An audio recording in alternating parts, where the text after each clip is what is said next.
Salut à tous les amis, j'espère que vous allez bien. Bienvenue dans cette nouvelle vidéo.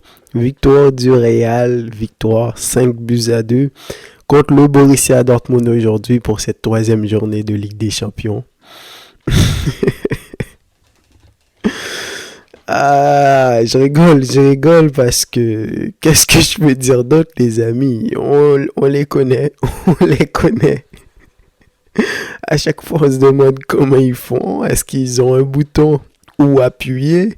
Et surtout, quand ils appuient sur le bouton, comment ça arrive à traumatiser l'adversaire également? Parce que autant que tu peux décider de monter le niveau, mais l'adversaire aussi, ils peuvent décider de défendre, de t'empêcher. Mais non, quand c'est le moment, c'est le moment.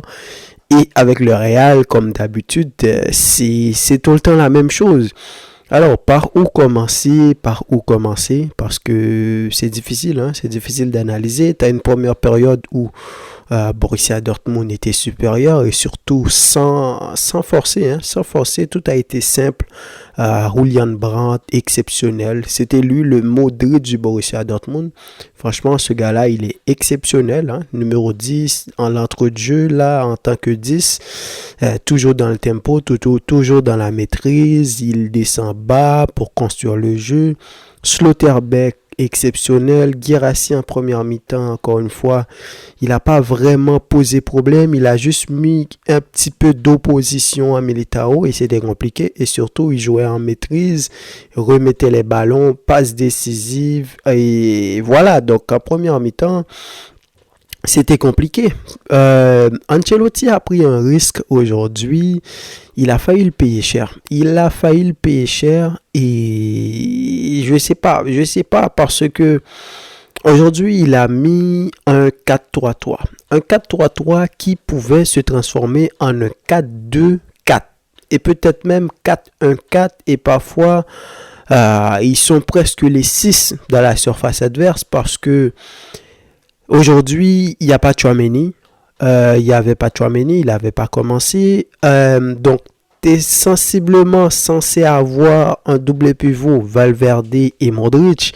Mais que ce soit Valverde, que ce soit Modric, c'est pas des 6. Valverde, il aime monter. Modric également, c'est lui qui va déclencher les passes, même s'il a joué très bas. Et Bellingham, vous connaissez son rôle, il se projette dans la surface de réparation, il revient au milieu de terrain pour défendre, et donc voilà.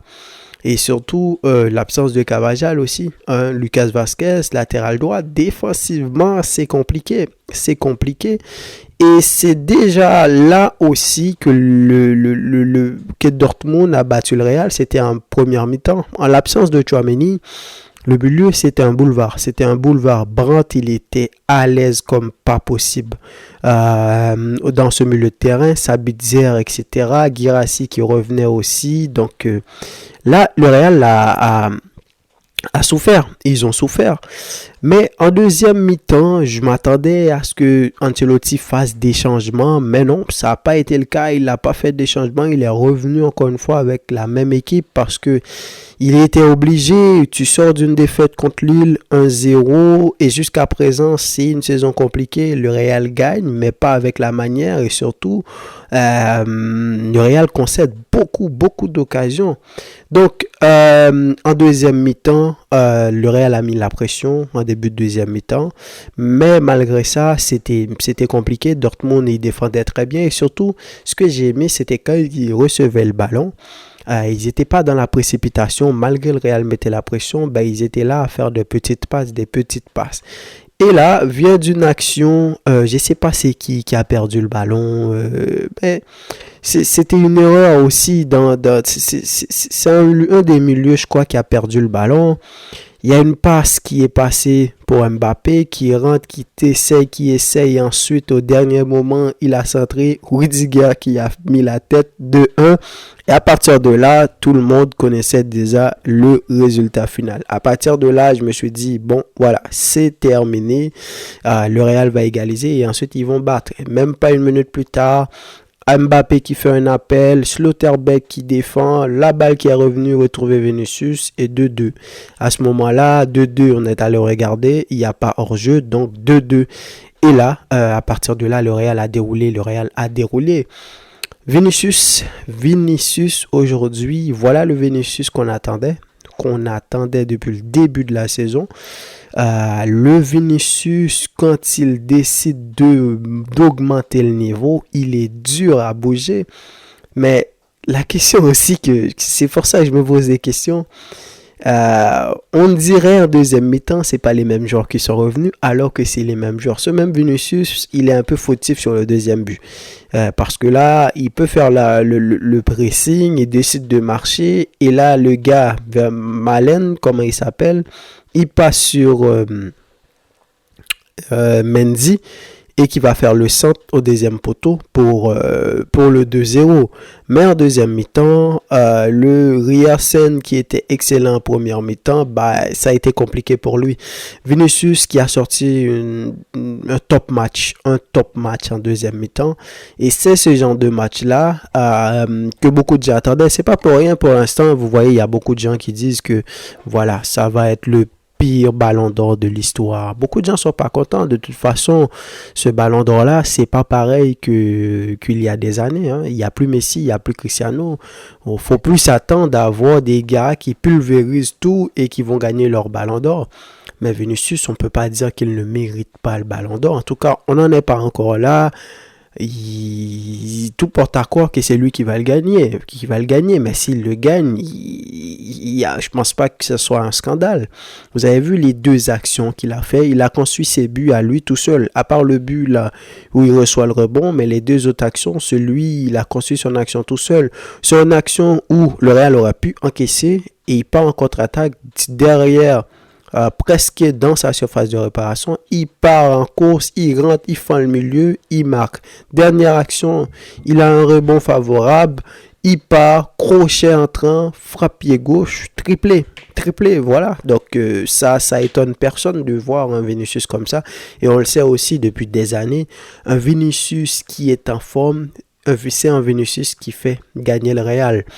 Alors, pour les autres joueurs, en deuxième mi-temps, tout le monde a été bon. Hein. À la fois en première mi-temps, c'était compliqué pour tout le monde, mais en deuxième mi-temps, tout le monde a répondu présent.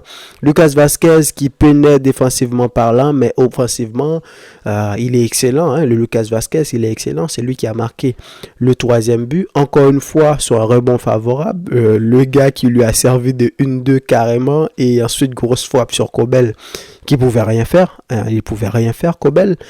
Donc offensivement, Lucas Vazquez c'est excellent.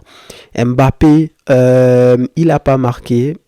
On peut pas dire que ça soit un match réussi de sa part, mais en deuxième mi-temps, il était beaucoup plus intéressant. Les deux premiers buts, c'est lui qui crée les occasions. Centre pour Rudiger, ensuite appel de balle. Malheureusement, le défenseur a taclé, mais Vinicius a marqué. Il a touché beaucoup plus de ballons en deuxième mi-temps, quelques permutations. Rodrigo également aussi je pense sur l'action de Lucas Vazquez. Sur l'action de Lucas Vazquez, c'est Rodrigo qui est allé sauver un ballon qui allait sortir en 5,50 m et qui a fait la passe. Donc, on a vu qu'il est sorti sur blessure. Ça doit être une petite élongation parce que il a vraiment fait l'effort. Peut-être un claquement, je ne sais pas. On verra après qu'est-ce qu'ils vont dire. Mais en deuxième mi-temps, Rodrigo était meilleur. Bellingham aussi, c'était compliqué en première mi-temps. En deuxième mi-temps. Donc voilà. Que dire d'autre sinon que cette équipe-là continue toujours à nous surprendre. À chaque fois, on demande comment est-ce qu'ils font. Mais ça reste le Real. Quand ils décident d'accélérer, surtout au Santiago Bernabéu, surtout en Ligue des Champions, c'est compliqué de tenir. Donc, donnez-moi vos avis dans les commentaires, les amis. Dites-moi qu'est-ce que vous avez pensé de ce match. Et quant à moi, je vous dis à la prochaine pour une nouvelle vidéo. Salut!